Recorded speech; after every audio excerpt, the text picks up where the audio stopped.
Hello, I'm Claire Smith and welcome to my channel. So today I'm going to be doing a tag video. I've been tagged by Lizzie at Rose & Jones, and her idea is to choose 4 different fragrances that reflect 4 different facets of your personality, and just to explain why you've chosen those fragrances and really to tell people about how you are in real life so they can get to know you. So if you haven't checked out Lizzie's channel already, then please do go check her out.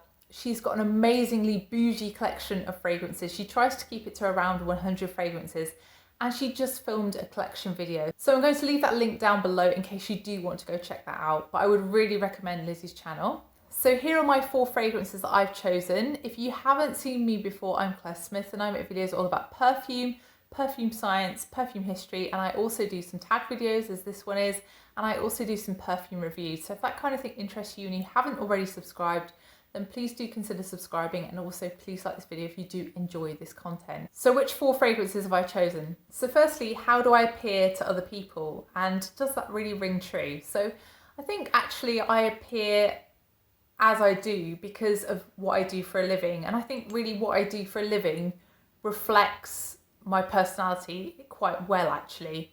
So I am actually a scientist, I'm actually a researcher at a university, and I work in medical research, and I think that really is something that really suits me. I think that's just how I am in real life really, and I can't really imagine being anything else actually.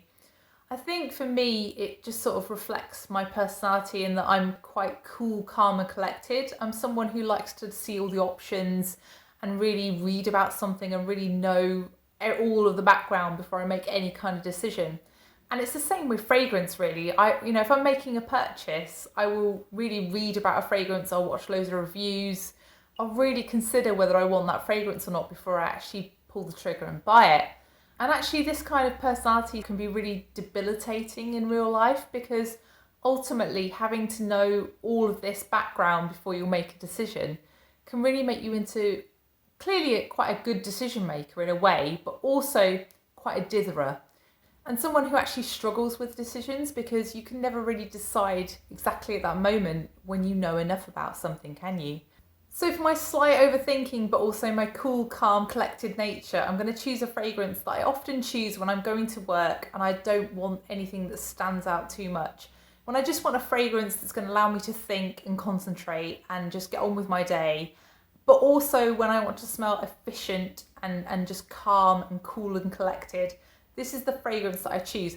And sometimes I choose this one when I just don't know what to wear as well. So this kind of reflects my indecisive nature too. So this one is Metal Wave by All Saints. So this is a non-gourmand vanilla. This is a woody vanilla fragrance. And I think this just makes you just smell very efficient really. It makes me think of pencils because it's got that kind of pencil shaving woodiness to it. But it's also got this metallic twang to it, almost like the lead of a pencil. This fragrance actually makes me think of like IKEA and clean line design and Scandinavian design, that kind of thing. It just is a very efficient smelling and very minimalistic kind of fragrance. And it's something that is very long lasting, but just also very, very clean smelling. And I think it's just a perfect one for work and a perfect one for that very calm and very logical side of my personality. So that's Metal Wave by All Saints. So secondly, how do I feel most of the time? Well, I think I'm a pretty emotional person. And I think also I've been told that I'm very empathetic. And, some people say that and then other people don't, because I think I do have a bit of a flip side to that in that I'm quite a blunt kind of person. I never mean to be mean, but I'm always wanting to be honest with people, and I'm not deliberately blunt, but sometimes things just spill out of my head, I think. And I think if you don't really know me, that can be a little bit shocking and it can kind of blindside people in a way. But I think if you know me, then you will know just how upset I get if somebody else is upset. If somebody else has had something happen to them or been through something and they're telling me, I will quite often cry because I just feel so much for that other person that I can't stop myself.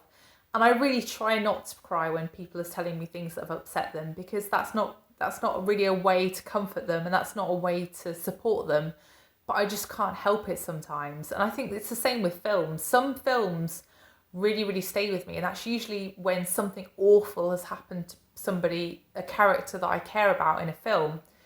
And I think that's really mainly when people have lost time. So they've lost time to a relationship that hasn't worked out, or they've lost time to grieving for someone who's died, or they've had something just dramatic happen to them, like a serious illness. Something like that will just really, really upset me and really get to me, and I will just always want to help the other person. So I think that's really, yeah, that's the two sides of me, that the flip sides of me, the honesty and the bluntness, but also the empathy. So for that kind of side of me, I'm going to choose a fragrance that I quite often wear when I'm teaching, because I always want to be honest and open and to help people when I'm teaching to get better. But I also want to be there for them and to be someone who's approachable. So the fragrance that I often wear when I'm teaching is Narciso Poudre. So this fragrance is a white floral fragrance in the main, but it's mainly based around this powdery musk, this powdery creamy musk. It's both powdery and creamy. It's a really interesting kind of fragrance, this one. So this is a very elegant fragrance, but it also just makes me think of someone in a fluffy jumper in a way. It's sort of got that friendliness to it and that sort of hugginess to it. And it's got that kind of maternal, almost altruistic kind of love, that love that doesn't really expect any love in return, that's just going to help you out and be there for you. Again, this fragrance is really long lasting, and it's something that is really quite strong as well. Even though it is quite a soft fragrance, it is one that is quite strong. And I think that again reflects that kind of dual personality of me, of being quite empathetic but also quite blunt. So that's my choice for that one. That's Narciso Poudre.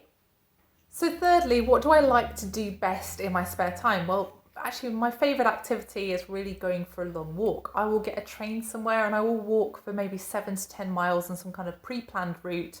I'll have a lunch stop in the middle at a pub, I'll have a drink, and then I'll get back on the train.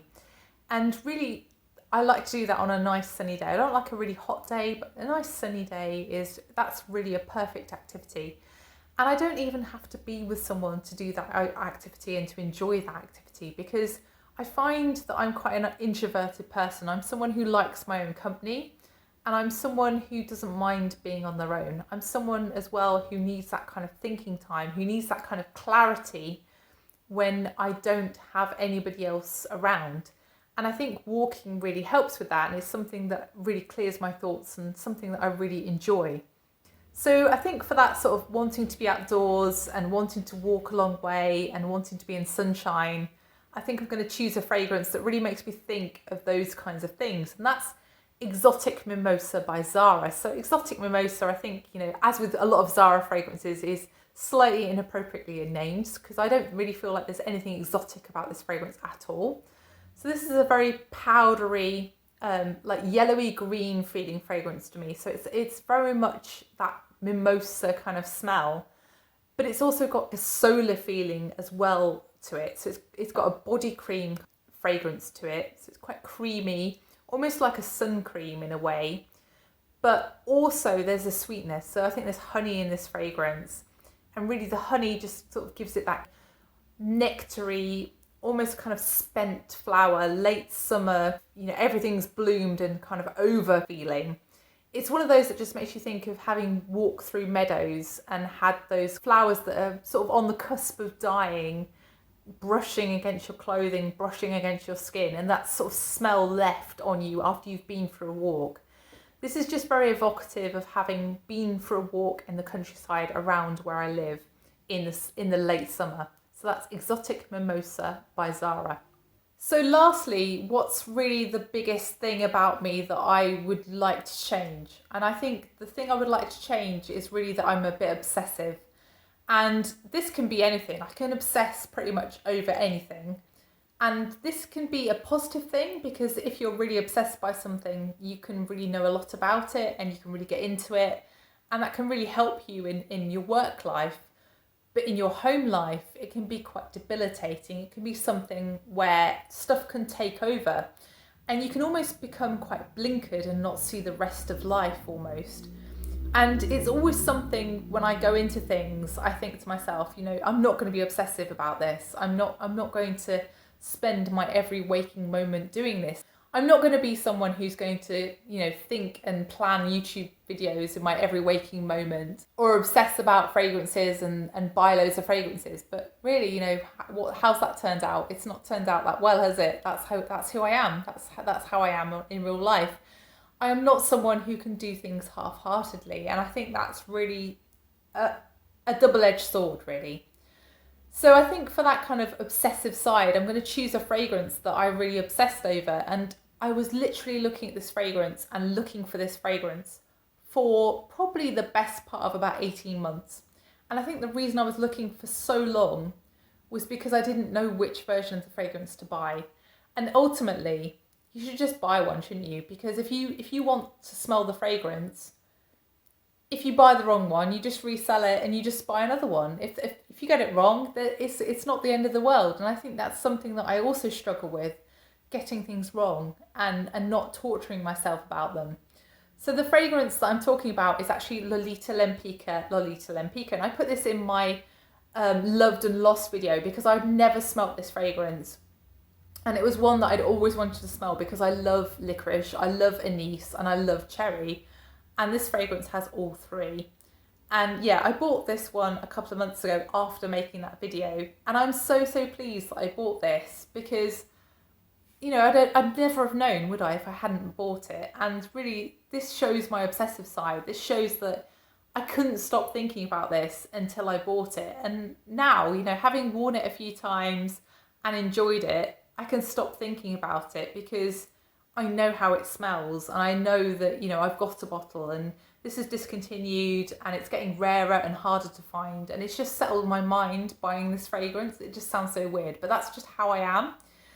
So this fragrance, when you first spray it, to me it smells a bit like a very gentle cherry laced ouzo is how I describe it. It's sort of something that definitely has that anise feel in the beginning. But there's also like a very sort of almost sticky cherry. As this dries down, it becomes very much more powdery, so you get more of the violet. The violet in this fragrance is really the thing that sort of starts to overtake the cherry almost. And it becomes very much more like, it always makes me think of like ink spreading on water, this fragrance. It's got that kind of musky, dark feeling about it. And the muskiness also really takes over in the dry down, and it really transitions. You still do smell a little bit of the cherry, you still do smell the anise, but really it's that sort of musky violet in the dry down that really is the thing that stands out for me. Yeah, I'm just really pleased I got this one. It's very striking, it's very long lasting, and it's something that's just very distinctive. And I'm so pleased that I got to experience this fragrance and I got to get rid of that obsession by buying this fragrance. So that's Lolita Lempicka by Lolita Lempicka. So what about you? If you had to exemplify your personality through fragrance, which 4 fragrances would you choose and which facets of your personality would you pick out?